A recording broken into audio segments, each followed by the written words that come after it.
अस्सलामुअलैकुम नाज़रीन। एलियंस के बारे में आपने भी कई कहानियाँ सुनी होगी या कार्टून्स या मूवीज़ देखी होंगी, लेकिन आज मैं आपको एक ऐसी जगह के बारे में बताऊंगा जिसे एलियंस के आने जाने का बेस भी समझा जाता है, जहां इंसानों के साथ साथ एलियंस भी काम करते हैं। लेकिन उससे पहले आप हमारे इस चैनल दुनिया अजीब को सब्सक्राइब करें और घंटी के बटन को ज़रूर दबाएँ। अमेरिका के शहर लास वेगास से 83 माइल जनूब में ये पुरस्कार जगह मौजूद है। एरिया 51 एक ऐसा इलाका है जहां पर परिंदों को भी पर मारने की इजाज़त नहीं है। एक ऐसा इलाका जहां आम इंसानों को देखते ही गोली मार देने का हुक्म है। इस इलाके के न सिर्फ ज़मीन की एक एक इंच को सील किया गया है, बल्कि इलाके की फ़िज़ा को भी नो फ्लाई जोन करार दे दिया गया है। नाज़रीन, आखिर इस इलाके में ऐसा क्या होता है? एरिया 51 के बारे में अमेरिकी सदर को भी इतनी ही मालूमात मुहैया की जाती है जितनी के ज़रूरी समझी जाती है। इस इलाके के कदम कदम पर लिसनिंग डिवाइस लगे हुए हैं जो कि सुई के गिरने की आवाज़ को भी धमाके की तरह सुनती हैं, और कैमरास जो बारीक से बारीक चीज़ों की भी निशानदही कर सकते हैं हर वक्त निगरानी में मसरूफ़ रहते हैं। आम तौर पर अमेरिका का ये पुरस्कार इलाका एक रिसर्च सेंटर के तौर पर मशहूर है, जहाँ उड़न तश्तरियों और खिलाई मखलूक पर तहकीक की जाती है। लेकिन कहा जाता है कि दुनिया में जो कुछ भी उल्टा फुल्टा हो रहा है उसके ताने बाने एरिया 51 से जाकर मिलते हैं।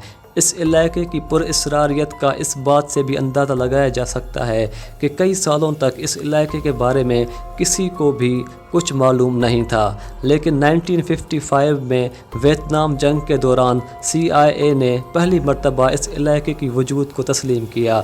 जुलाई 2013 में CIA ने पहली बार अवामी सतह पर बेस की वजूद को तस्लीम किया और एरिया 51 की तारीख और मकसद की खुफिया दस्तावेज़ात मंज़र आम पर लाई गईं। इस इलाके की हैरानी तब उरूज पर पहुंची जब अमेरिका की हुकूमत ने नेशनल हाईवे 375 का नाम बदलकर एक्स्ट्रा टेरेस्ट्रियल हाईवे यानी अनजानी मखलूक का हाईवे रख दिया। इस इलाके की शुरुआत 2 जुलाई 1947 को हुई, जब न्यू मैक्सिको में होने वाले एक हादसे की खबर पूरी दुनिया में जंगल की आग की तरह फैल गई। उस दिन ज़मीन पर एक उड़न तश्तरी आकर गिर गई थी और उस उड़न तश्तरी में खिलाई मखलूक भी सवार थे। रोज़वेल आर्मी बेस ने उन उड़न तश्तरियों को कब्ज़े में ले लिया। उनमें 8 अजनबी एलियन सवार थे, जिनमें से 6 मर चुके थे और 2 जिंदा थे। ये तजुर्बाती UFO टेक्नोलॉजी थी जिसको एरिया 51 में ही बनाया जा रहा था। ये खबर भी मिली कि उन उड़न तश्तरियों में सवार एलियंस को भी हिरासत में ले लिया गया, लेकिन अमेरिका ने दुनिया को दिखाने के लिए उस वक्त दुनिया के अखबारात में एक धुंधली सी तस्वीर छपवा दी और दावा किया कि हादसे में खिलाई मखलूक हलाक हो गए हैं। लेकिन अचानक किसी ने खिलाई मखलूक के पोस्टमार्टम रिपोर्ट को लीक कर दिया। फिर पूरी दुनिया में एक गर्मा गर्म बहस छिड़ गई।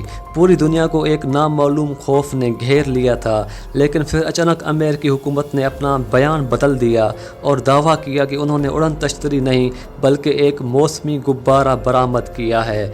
उसी के बाद अमेरिका की तरफ से कोई बयान नहीं आया, लेकिन माइक बेजल्स ने 9 जुलाई 1947 को एक मजमून लिखा कि मैंने खुद उन चीज़ों का मलबा देखा जो रोज़वेल में गिरी थी, और मैं हलफन कहता हूँ कि ये मौसमी गुब्बारे नहीं थे।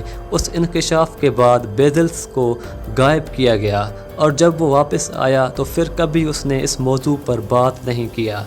यहाँ तक कि इस एरिया 51 को नक्शे पर भी नहीं दिखाया जाता। नाजरीन, 2015 में एरिया 51 के बारे में हिलरी क्लिंटन ने बयान दिया कि अगर मैं अमेरिका की प्रेसिडेंट बनी तो मैं एरिया 51 के राज को सबके सामने लाकर रखूंगी। नाजरीन, आपका क्या कहना है एरिया 51 के बारे में? हमें नीचे कमेंट्स में ज़रूर बताइए। अगर आपको हमारा ये वीडियो पसंद आया है तो इस वीडियो को लाइक और शेयर करें।